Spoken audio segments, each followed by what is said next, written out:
আশরাফুজ্জামান আপনাকে দিয়ে যে দুইটি খবর জানালাম যে বাংলাদেশ ও মালয়েশিয়া থেকে ৩ লক্ষাধিক রোহিঙ্গা ফেরত নেবে মিয়ানমার এবং ট্রাম্পের বিশেষ দূত সার্জিও গর ঢাকায় ৩ দিনের সফরে এসেছেন। আপনি এই বিষয়ে গুরুত্বপূর্ণ দুটি ঘটনাকে কিভাবে ব্যাখ্যা করবেন আপনার দৃষ্টিকোণ থেকে? আসসালামু আলাইকুম, সবাইকে সালাম এবং শুভেচ্ছা। আমাকে আমন্ত্রণ জানানোর জন্য আপনাদের প্রতি কৃতজ্ঞতা। এখন এই রোহিঙ্গা ইস্যুটা আমাদের আমাদের প্রায় একটু কলোকাল ল্যাঙ্গুয়েজে যেটা বলে গলার গার্ড হয়ে গেছে। আমরা গলার কাটা, গলার গাড়, ওই কাটা ওই এইভাবে আসে। তো আমরা না পালছি ফেলতে, না পাচ্ছি উগরাতে, এবং এটার অনেকগুলো পার্শ্ব প্রতিক্রিয়া আছে। জনসংখ্যা বৃদ্ধি, পরিবেশের উপরে প্রভাব, তারপরে যে মানুষগুলো মানে এই ছিন্নমূল মানুষগুলো কিন্তু খুব দ্রুতই বিভিন্ন অপরাধের সাথে জড়িয়ে যায়। এখন তারা দুরবস্থার মধ্যে সব কিছু ছেড়ে তারা এখানে আসছে, জীবন নিয়ে আসতে অনেকে মারা গেছে, এবং এদেরকে নদী পথে অন্য জায়গায় পাঠানোর নাম করে আবার রাত্রে ঘোরায় নিয়ে এসে একই জায়গায় নামাই দিয়েছে, কিন্তু তাদের টাকা পয়সা গেছে।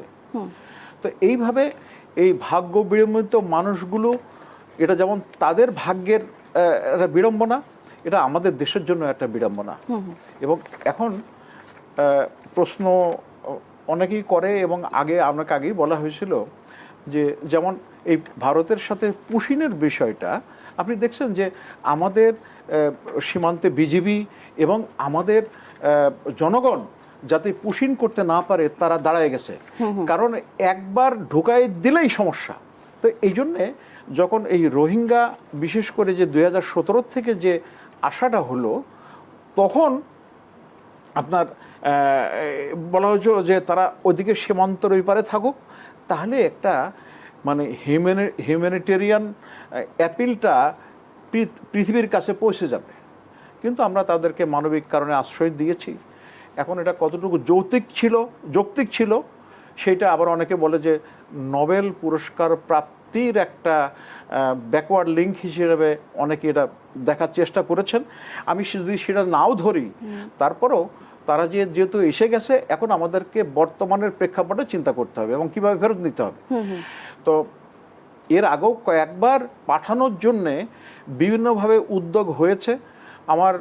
আপনার নিশ্চয়ই মনে আছে যে জাতিসংঘের মহাসচিব এসেছিলেন, এবং প্রফেসর ইউনুস সরকারের সময় উনি তাদেরকে ওই জায়গা দেখিয়েছিলেন, তাদের অবস্থা সচক্ষে উনি দেখেছিলেন, এবং প্রফেসর ইউনুস একটা কথা বলছিলেন, সেটা নিয়ে অনেক ব্যঙ্গাত্মক কথাবার্তা হয়েছে যে মানে কোরবানির ঈদুল আজহাটা তারা দেশে গিয়ে করবে, মানে এটা রোজার মধ্যে এটা বলেছিলেন।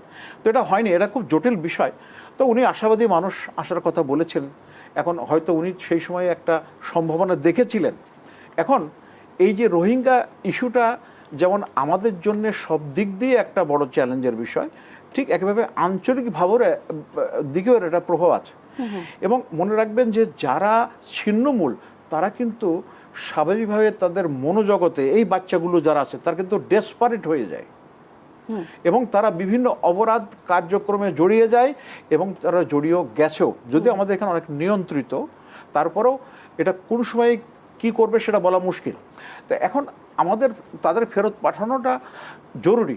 তা আমি মনে করছি যে বিশেষ করে আনোয়ার ইব্রাহিমের এই উদ্যোগ, এবং আমাদের সরকারও চেষ্টা করছেন, এবং এই বিষয়ে গত বছর আমাদের বর্তমান যিনি পররাষ্ট্রমন্ত্রী, উনি তখন বিশেষ হাই রিপ্রেজেন্টেটিভ হিসাবে এটা জাতিসংঘও এটা তোলা হয়েছে। এখন ঘটনা হয়েছে কি, জাতিসংঘ বা দেশগুলো যতক্ষণ পর্যন্ত যে ইস্যুগুলো তাদের উপরে না বর্তায়, তারা খুব একটা বেশি নড়াচড়া করে, মানে তাদের ঘরে যখন চাপ না পড়বে তারা তো করে না। আমি একটা ছোট উদাহরণ দিচ্ছি আপনাকে। দেখেন, মানবাধিকার হচ্ছে আপেক্ষিক। উনি মারা গেলে হইচই হবে, আমি মারা গেলে হইচই হবে না। আপনি এই যে ইউক্রেনের যে মানুষগুলো যখন বিভিন্ন অবস্থান থেকে যুদ্ধ শুরু হওয়ার পর চলে যাওয়া শুরু করলো, অনেক হইচই হলো। কিন্তু গাজার মানুষগুলো যেখানে আজকে একটা বাড়িও ঠিক নাই, সেটা নিয়ে কিন্তু কোনো কথা শোনা যায় না। অর্থাৎ তাদের যেটা স্বার্থ সেটাই চলে আসে। আপনি তো সেই জন্যে তবে এখানে যেটা নড়াচড়ার ক্ষেত্রে আমি যেটা দুইটা আমি মুভমেন্ট দেখছি। জি, আসবো আপনার কাছে এই মুভমেন্ট শোনার জন্যই আসবো, এবং সাথে আঞ্চলিক তৎপরতা এবং কূটনৈতিক তৎপরতা সম্পর্কে আর একটু বিশদভাবে জানবো আপনার কাছ থেকে। অধ্যাপক হালিম, এ পর্যায়ে অবসরপ্রাপ্ত মেজর মোহাম্মদ আশরাফুজ্জামান, আপনার পর্যবেক্ষণ আরেকটু জানতে চাই যে অধ্যাপক হালিম যেটি বললেন যে প্রত্যাবাসন নীতি হচ্ছে ক্লিয়ার নয়, তারপরে ভেরিফিকেশনের ব্যাপার রয়েছে, এর আগেও তো বহু উদ্যোগ নেওয়া হয়েছে, আমরা নিজেরাও দেখেছি এবং সাক্ষী আমরা যে, এবং উনি যেটি গুরুত্বপূর্ণ একটি পয়েন্ট বলেন যে ইউএনএইচসিআর থেকে কিন্তু এখনো কোনো কিছু বলছে না। সবকিছু মিলিয়ে আপনার কাছে কি মনে হচ্ছে এখন পর্যন্ত? আচ্ছা, এখন আপনি খেয়াল করবেন যে আমাদের এখানে যে সমস্ত রোহিঙ্গা আসছে, তারা যদি আমরা শরণার্থী বলি, সেটা কিন্তু ওই ইউএনএইচসিআর এর ডেফিনিশন অনুযায়ী তাদের কিন্তু অনেক সুবিধা পাওয়ার কথা, এবং ওটা অনেকটা আপনার কি বলে একটা পদ্ধতিগত ফ্রেমওয়ার্কে আসার কথা। তো ঠিক ওইভাবে আমরাও ওইভাবে চাইনি, এবং আমাদের দেশেও এরকম মোটামুটি কেমন হচ্ছে জানো, যে ঠিক আছে আসে এখন ওদের আমরা পাঠিয়ে দিতে পারলেও আমরা বাঁচি। আপনি যদি খেয়াল করে দেখেন 1980 সালে যখন প্রথম ওয়েবটা আসলো, এখন তার আগে আমি ছোট্ট একটা প্রসঙ্গ টানতে চাই। সেটা হচ্ছে যে 1963 সালের পর থেকে যখন বার্মার সামরিক মানে শাসন শুরু হলো নেয়নের মাধ্যমে, পর্যায়ক্রমে কিন্তু এরা সামহাও তারা ওই মুসলিম কতটুকু ধর্ম পালন করে সেটার চাইতে মুসলিম সত্তাটাকে খুব বেশি অপছন্দ করা শুরু করে দিল, এবং সেটা পর্যায়ক্রমে বিভিন্নভাবে এটা হলো। আর এটা হচ্ছে আমরা এই বৌদ্ধ ধর্মাবলম্বীদেরকে কিন্তু খুব শান্তশিষ্ট মনে করি, কিন্তু এরা কিন্তু অত্যন্ত উগ্র। আচ্ছা, এই উগ্র বৌদ্ধ, মজার ব্যাপার হচ্ছে এই শ্রীলঙ্কার উগ্র বৌদ্ধদের উগ্রতার শিকার হয়েছে শ্রীলঙ্কার মুসলমানরা। তো এমনি সুতরাং ওই যে আপনার গৌতম বুদ্ধের যে শান্তির বাণী, ওই রবি ঠাকুরের ভাষায় শান্তির বাণী শোনাইবে ললিত ব্যর্থ পরিহাস, ললিত বাণী শোনাইবে ব্যর্থ পরিহাস। এখন এইটা হচ্ছে মানে আমার মনে হচ্ছে ম্যাক্রো লেভেলের এনভায়রনমেন্ট। এখন আমাদের যেটা আমাদের দর কষাকষির সুযোগও খুব একটা বেশি নেই। আমি একটা অন্য জায়গায় সুযোগ দেখছি। আমি আসবো, এই সুযোগটা শুনতেই আপনার কাছে আসবো, তবে একটি বিরতির পরে আপনার কাছে ফিরতে চাই মেজর জামান। জি দর্শক, দেশ সন্ধ্যা থেকে নিচ্ছে একটি বিরতি, সাথেই থাকবেন।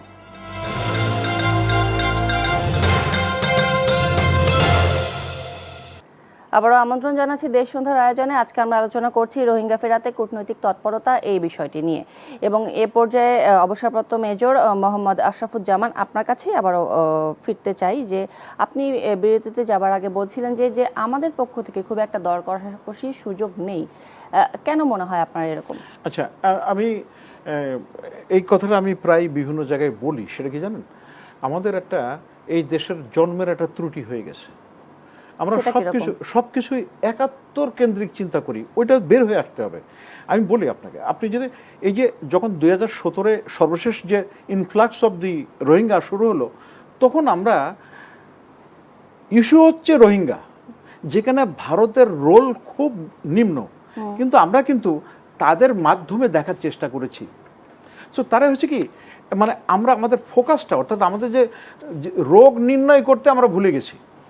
তো এখন এখানে আপনার দুইটা দেশের, তার আগে একটা কথা বলে রাখি, দেখেন মায়ানমারের উপরে অনেক বিধিনিষেধ বিভিন্ন দেশ দিয়েছে, কিন্তু সেই জায়গায় অনেক গুরুত্বপূর্ণ দেশ, জাপান, ফ্রান্স, তাদের অর্থনৈতিক কর্মকাণ্ডের সুবিধাতে তারা কিন্তু ঠিকই করছে। চীন অর্থনৈতিক কাণ্ড এবং তাদের মানে ওই স্ট্র্যাটেজিক ইন্টারেস্টের কারণে ওখান থেকে যে পাইপলাইন গেছে, তারপরে ওখানে পোর্ট করেছে, আবার ওখানে যে বিরাট গ্যাস ক্ষেত্র আছে, সবগুলো মিলায়ে তারা তাদের মানে ওই পররাষ্ট্র নীতিটা একটা বিন্যাস করেছে।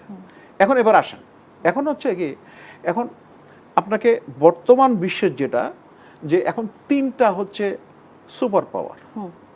আমেরিকা, যেটা মোটামুটি সূর্য একটু পশ্চিম দিকে ঢলে পড়েছে, চীন মধ্য গগনে এসে গেছে, আর রাশিয়া আর একটু পিছনে আছে, বাট তারা একেবারে খুব গুরুত্বপূর্ণ।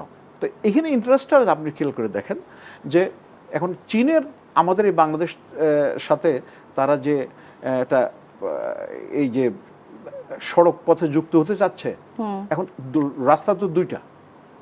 একটা হচ্ছে ওই রাখাইনের মধ্যে দিয়ে একটা রাস্তা, আবার অনেকে বলছে যে মায়ানমারের যে চীন একটা প্রদেশ আছে, এটা ইয়ে দিয়ে আমাদের এই যে মোটামুটি থানচি বরাবর একটা অ্যালাইনমেন্ট করা যায় কিনা।